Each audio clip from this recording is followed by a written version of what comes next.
Okay, so Miss Connie Fabre, is that how you pronounce your name? Exactly Okay, correct. Awesome. President of the Greater Baton Rouge Industry Alliance. How are you doing today? I'm doing very well, thank you. Thank you Okay. for inviting me in. So this is kind of nice. This is like a new friends meeting for the first time. So I wanted to bring you on because your association is doing things in Louisiana, and forgive me, was woefully ignorant as to some of the things you're doing. So I thought the best way to find out would be to bring you on. Okay. So how about we start there with the obvious question, that is that what is the Greater Baton Rouge Industry Alliance?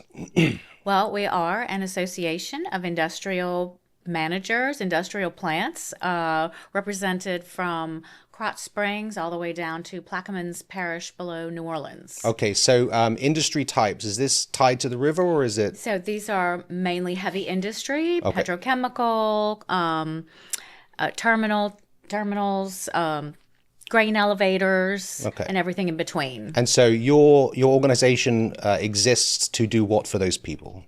So our mission is to add value to our communities by speaking as one voice on issues that are important to our industry, which mainly historically have been skilled craft workforce development, Yes. safety best practices, Okay.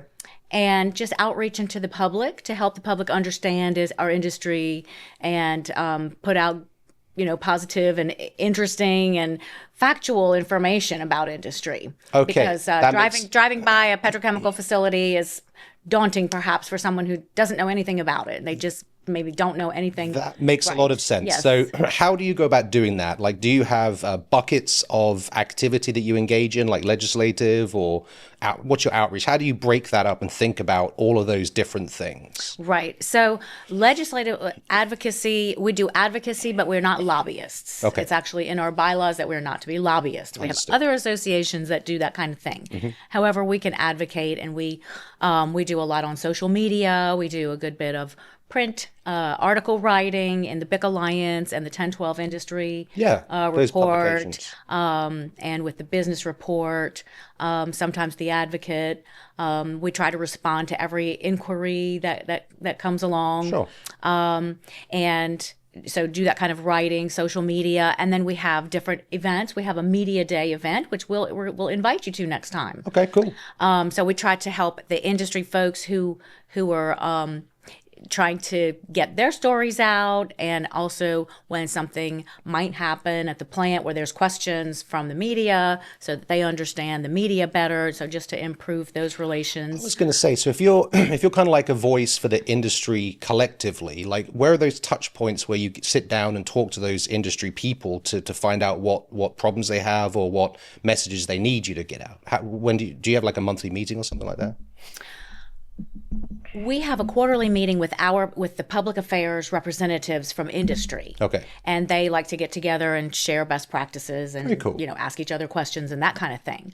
But our media day is we've done it just once last year, and we already held it this year. Sure. But that's the first time where we've invited the media in to have that kind of exchange. That's nice. So we recognize that there were no touch points like that except when things are under pressure, and at that point that's not when you want to build a relationship. Sure. You want to try to build understanding in a relationship during the normal course of work. So we've filmed at some of the plants and things, and sorry, maybe I'm speaking as a 12-year-old boy, because 47, but I'm still a 12-year-old child. But like, there's some cool stuff that you get to see. Do you ever get to put on a hard hat and go see cool stuff? And if you do, what's the coolest thing you've ever seen? Oh, wow. What's the coolest thing I've ever seen? So I'm a chemical engineer. Really? Cool. Yes. So I went to LSU. Also have an MBA. But so I worked in industry for over 12 years directly for Monsanto and BF Goodrich. Okay. And Exxon and Esso in Germany. Wow. So I have seen many plants, and I've been on tours with many of our members. Yeah. I've worked for Gabria for 22 years. So I have been in many, many plants. The most recent tour was just last Friday or Thursday at ExxonMobil Plastics North, Yes. which is now the combined polyolefins and polypropylene plant. And that was an amazing tour. They built a brand new administration building as well, which is just state of the art new. So you get to go see that stuff you pull back the curtain, you get to go see that Yes, and it was actually a day for the community members to come. Nice. So they had other community members on the tour, and I'm sure you could be invited at any time. Anytime anybody wants a tour, that's the kind of thing we can arrange. Okay. So if anybody is interested, with COVID, there was a time where it was kind of much more Yeah, difficult no doubt, to get right? tours and so forth. But right now, folks want to be transparent. They want to share Gotcha. what their plant is all about. And so the coolest thing that I ever seen in a plant, probably the latest coolest things are probably it was also at ExxonMobil. They have a lab where they put the VR, no, not virtual reality, the Augmented reality. not augmented, I guess virtual reality Okay, goggles on, and they are doing the latest and greatest in partnership with Baton Rouge Community College on training. Holy cow, that's And cool. so, so they've developed these new courses where people can learn about crane operations, and they can actually, what they do is they simulate the job that's about to come up. Okay. So they'll simulate the lift. That's extremely important because they're lifting huge vessels and whatnot. So they get to do that in a virtual environment first, and then when they go to do it, it's flawless. I've got a 16-year-old son. I've got 4 kids, but my 16-year-old, he's like on the runway, ready to take off and become a man or whatever that looks like. And I was saying to him the other day, like, you don't know, because he's looking at what he wants to do and all career-wise. And I said, you have no idea the number of jobs there are in the job that you think exists. And that's certainly true for the plants and stuff. I mean, whether it's crane operator or, what exactly was it that you did when you were an engineer, you said? I'm a chemical engineer. I was a process engineer. So what does that involve? So that involved daily monitoring of the process and understanding what was happening in terms of the product that we were to make that day. I worked in a plant that made batches of plastic. So a lot of plants are continuous operations. So they're just always humming along, and the engineers monitor what's going on and make tweaks and changes or what have you. But the batch plant makes one batch at a time. And then so it it's stops. so you have to load it. It's like cooking. Okay. And so that's a great way to talk about chemistry. It's like cooking. It is. So you're making a great big batch of gumbo. Yeah. Of PVC, actually, is what we made. And then you have to make sure that all the right ingredients get in there. And it's all computerized and so forth nowadays. But the engineer's role there was to work with the operators who are operating the facility, understand how the quality is going from day to day. If there's a change, like different customer grades have to be made. Like if you're going to make PVC for a garden hose, that's going to be a little bit different from PVC that's going into a molding that goes around the edge of a car, et cetera. And so you have different ingredients that go in it, and just setting it up. So the engineer usually they'll set it up in the and make sure that the computer program has everything programmed correctly to add the right ingredients at the right time and make do the mixture and make the batch like cooking. Very much so. Yes. That's awesome. So how did you talking about careers and things? How did you go from doing that to becoming the president of the Industry Alliance? Right. As a journey, looking back, you're like, I couldn't have planned that. So I was working diligently at Monsanto, and I just had a bug. I wanted to own my own business, and I just thought that was cool. It's kind of in my family, entrepreneurship, and I didn't have any particular great product that I could sell. I didn't have any invention. So I looked at it, but I was pretty good at facilitating groups, meetings, and I had been the president of the American Institute of Chemical Engineers when I was in school. Fancy. So, I like that kind of thing. So I hooked up with a company called Resource Associates Corporation in Pennsylvania, and they had a whole training program for strategic planning, management, customer service, sales, a whole suite of training products. And so I signed up with them to become like a franchisee, so to speak. And you followed your passion. I did. And I just started that business. And I just jumped out there. I looked in the business report for successful, people that they wrote about. Yeah. And kind of like, and so I just cold called people and said, hey, I'm interested. I'm doing these kinds of things. Would you be interested to meet? And how long have you been the president? So what's your tenure been? 22 years here. But that initial job was focused development, started my own consulting company. Did that for about seven or 8 years. And then I met folks at Louisiana Chemical Association, and there was a vacancy there for vice president. And so I thought, well, maybe they might need a strategic plan. So I made a proposal there for a strategic plan. That didn't really fly. But then later, I talked to Dan Bornay, the president, and we had an interview, and he said, well, we need a person. Would you like to come work for us? So Very cool.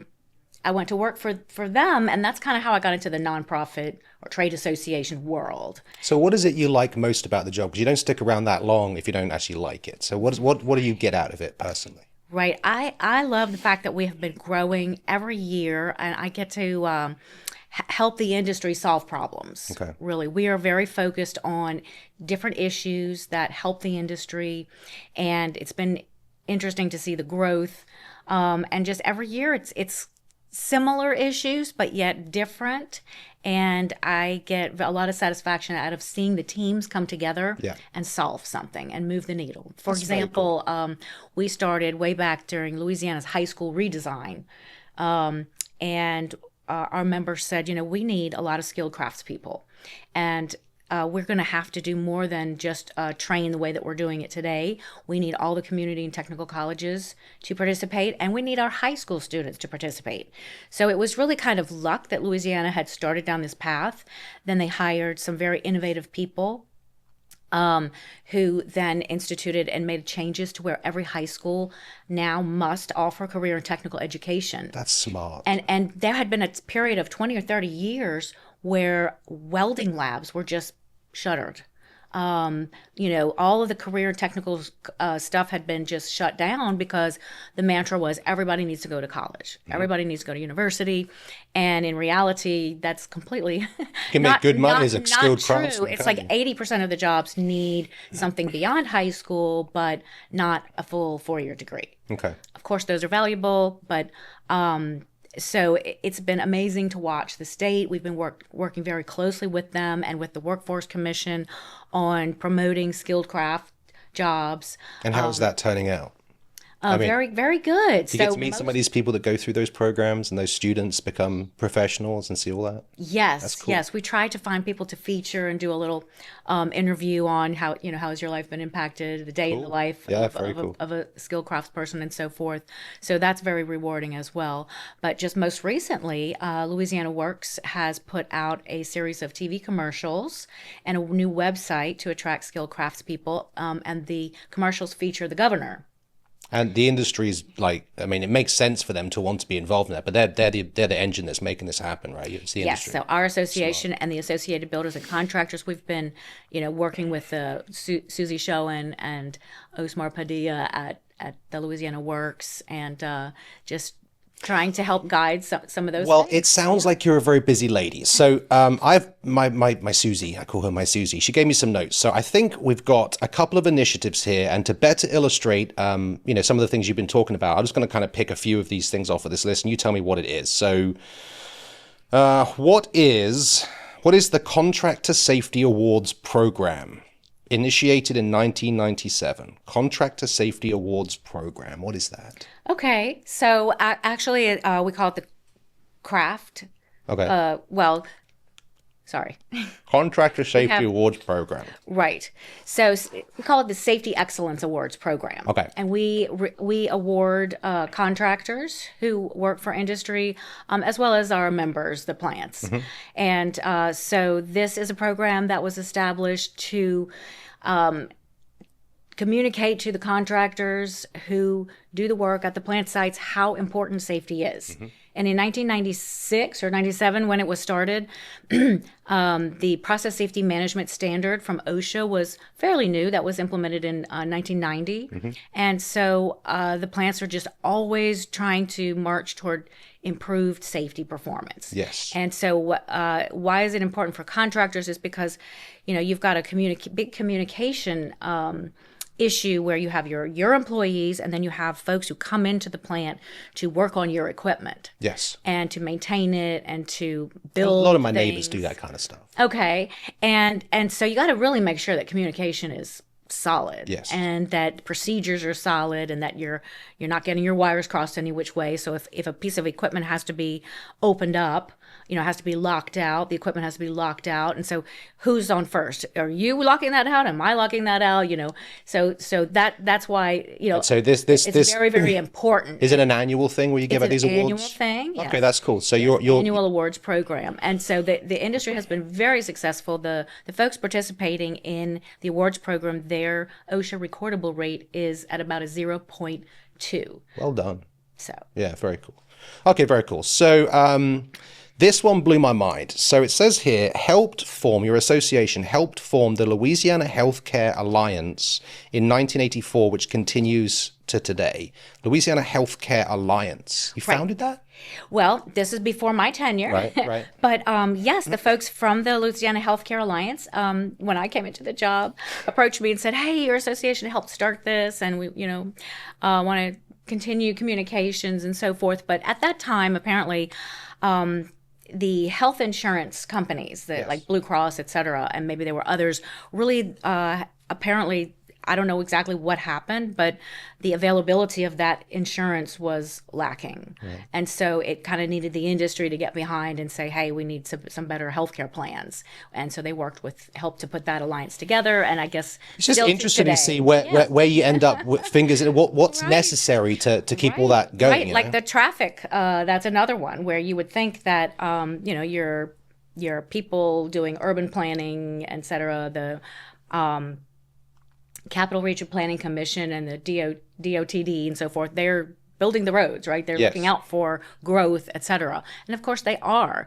However, back in 2014, industry, especially on the west side of the river, said, we are having to pay people extra to come across the bridge.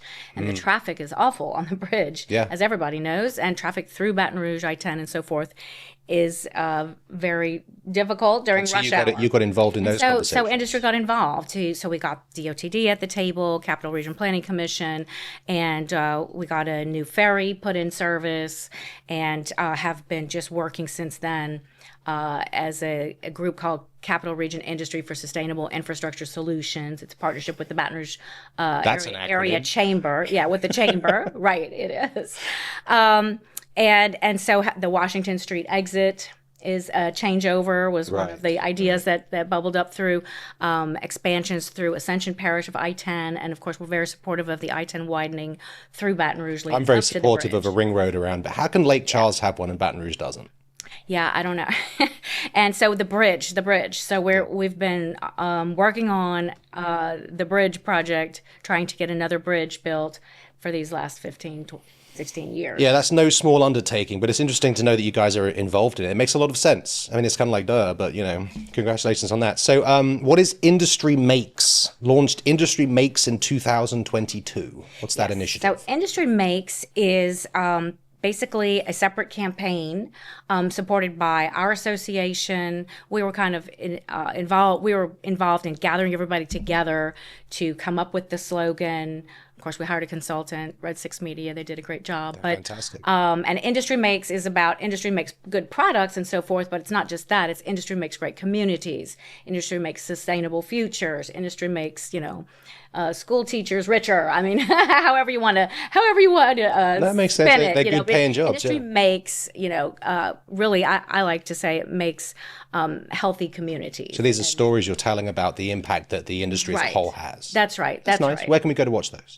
You'll see that campaign. Industrymakes.org. Okay. It's a separate website, and Desiree Lemoyne is our campaign manager for that initiative. And so all of the different associations and industry folks support. Well, that's a lot of stuff. So I guess speak to me as if I'm a fifth grader. If there's like one message that you'd like, that you could wave a magic wand and have imprinted on everyone's minds, everyone's hearts, whether it be a kid at school or a parent of a kid or anyone in the community, what is it that you'd like them to know about the industry as a whole here in Louisiana? I think I would say that the industry and our members are in your everyday, everything that you do.